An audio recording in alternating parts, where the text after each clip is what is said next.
திமுக கூட்டணியை தோற்கடிக்க இந்து முன்னணி பணியாற்றும் என அந்த அமைப்பின் மாநில தலைவர் காடேஸ்வரா சுப்பிரமணியம் தெரிவித்துள்ளார்.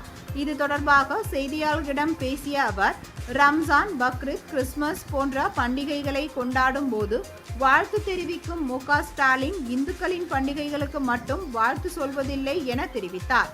திருப்பரங்குன்றத்தில் பல ஆண்டுகளாக தீபமேற்றி வருவதாகவும், சட்ட ரீதியாக நீதிமன்றத்தை நாடி மீண்டும் தீபம் ஏற்ற அனுமதி பெற்ற பிறகும் தீபம் ஏற்ற விடாமல் தடுத்தது திமுக அரசுதான் என்றும், மலை மீது ஆடு வெட்டுவோம், கோழி வெட்டுவோம் என்று சொன்னவர்கள் மீது நடவடிக்கை எடுக்காமல் தீபம் ஏற்றுவோம் என்று சொன்னவர்கள் மீது வழக்கு போடப்பட்டதும் திமுக அரசுதான் என கூறினார்.